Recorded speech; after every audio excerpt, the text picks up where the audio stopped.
हवाओं के भरोसे मत उड़, चट्टाने तूफानों का रुख मोड़ देती हैं। अपने पंखों पर भरोसा रख, हवाओं के भरोसे तो पतंगे उड़ा करती हैं। नमस्कार, मैं हूं हरिकेश द्विवेदी और आप देखना शुरू कर चुके हैं एचकेडी वर्ल्ड हिंदी। आज हम उस सियासी तूफान की बात करेंगे जिसकी आहट मध्य प्रदेश की राजनीति को हिला रही है।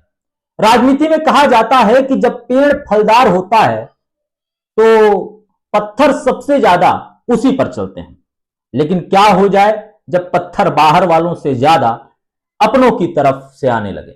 हम बात कर रहे हैं मध्य प्रदेश सरकार के कद्दावर मंत्री, इंदौर के टाइगर और भाजपा के राष्ट्रीय शिल्पकारों में शुमार कैलाश विजयवर्गीय। क्या कैलाश विजयवर्गीय के कद को छोटा करने के लिए कोई अदृश्य पटकथा लिखी जा चुकी है?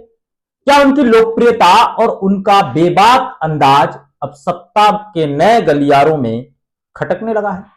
यह सवाल आज इसलिए मौजूद है क्योंकि हालिया घटनाक्रम महज इत्तेफाक नहीं बल्कि एक गहरी घेराबंदी की बू आती है। राजनीति की बिसात पर जब मोहरे अपनी जगह बदलने लगे तो समझ लीजिए कि शह और मात का खेल शुरू हो चुका है। कैलाश विजयवर्गीय, जिन्होंने बंगाल के रण में ममता के दुर्ग को हिला दिया, जो हरियाणा में किंग मेकर बने, आज उन्हें अपने ही घर में अंगारों पर चलने को मजबूर किया जा रहा है। भागीरथपुरा का वह मामला याद कीजिए जहां गंदे पानी से जब लोग त्राही त्राही कर रहे थे, सियासत के शीर्ष चौकीदार मामले से दूरियां बना रहे थे, विपक्ष वायरलेस माइक के जरिए रील बना रहा था, तो एक कैबिनेट मंत्री प्रोटोकॉल की परवाह किए बिना जमीन पर उतरता है। वह खुद परेशान था, जनता की पीड़ा देख विचलित था, लेकिन उसने जिम्मेदारी ली। वह वहां डटा रहा। एक जननेता जब अफसरों की क्लास लगाता है तो वह सिस्टम की सर्जरी कर रहा होता है, लेकिन इसी साहस को सियासी चश्मे ने अनुशासनहीनता का जामा पहना दिया। क्या एक मंत्री का अपनी जनता के हक के लिए खड़ा होना गुनाह है, या फिर असल रंजिश इस बात की है कि कैलाश आज भी जनता के बीच उतने ही लोकप्रिय हैं जितने 20 साल पहले थे? एक कहावत तो आपने सुनी ही होगी, घर का जोगी जोगड़ा आन गांव का सिद्ध। यही कहावत आज विजयवर्गीय पर फिट बैठती दिख रही है। उनके प्रशासनिक फैसलों को ठंडे बस्ते में डालना, उनके विभाग के टेंडरों पर कैंची चलाना और इंदौर जैसे उनके अभेद किले में उनकी पसंद के अफसरों को दरकिनार करना, ये वो सियासी कांटे हैं जो उनकी राह में बिछाए जा रहे हैं। यह अपनों की वो रंजिश है जो सीधी चोट नहीं करती बल्कि दीमक की तरह रसूख को चाटती है। तमाशा तो जब हुआ जब लोकतंत्र के सबसे बड़े मंदिर विधानसभा में मर्यादा की दुहाई देकर एक कद्दावर नेता को लाचार दिखाने की कोशिश की गई।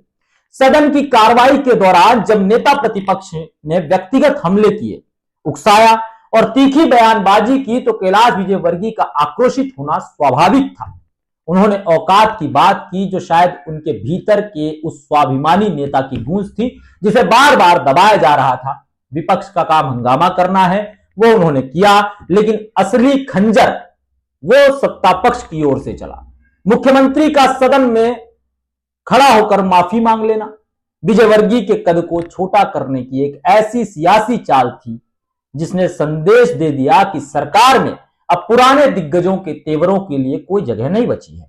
यह माफी शिष्टाचार कम और सियासी सरेंडर ज्यादा लग रही थी, जिसने कैलाश विजयवर्गीय को सदन के भीतर और बाहर कमजोर दिखाने का काम किया। क्या यह शक्ति संतुलन का खेल है या फिर भविष्य के किसी बड़े खतरे को अभी से चेक एंड बैलेंस करने की रणनीति? संघ और संगठन जो कभी विजयवर्गीय की ताकत हुआ करते थे, आज उनकी खामोशी कई सवाल खड़े करती है। राजनीति में खामोशी अक्सर सबसे बड़ा हथियार होती है। जब एक तरफ प्रशासनिक अमला उन्हें घेरने की कोशिश करे और दूसरी तरफ पार्टी के ही भीतर कुछ लोग कान भरने का काम करें, तो समझ लीजिए जी हां कि भीतरघात की पटकथा तैयार है।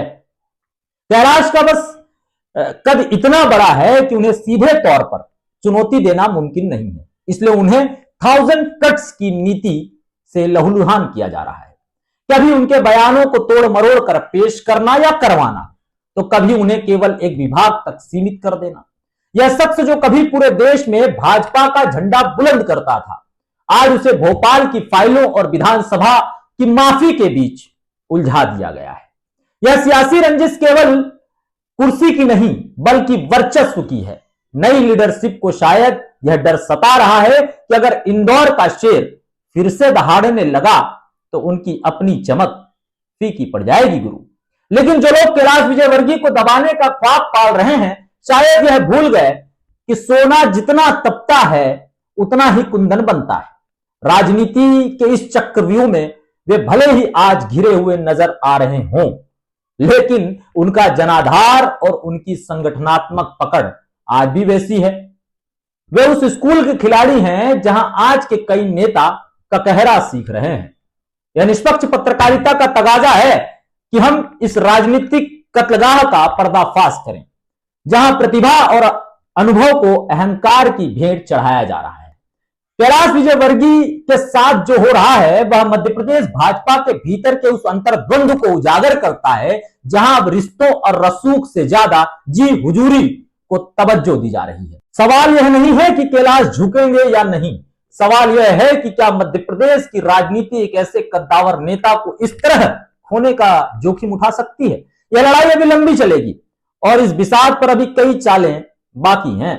कैलाश विजयवर्गीय को घेरा जा रहा है या वे खुद अपने तेवरों की कीमत चुका रहे हैं, इसका फैसला तो जनता और समय करेगा। लेकिन एक बात तय है, सियासत के इस समंदर में लहरें कितनी भी ऊंची क्यों ना उठें, पुरानी कश्तियां रास्ता बनाना जानती है।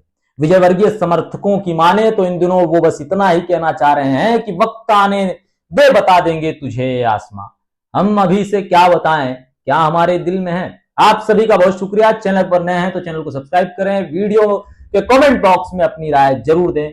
नमस्कार।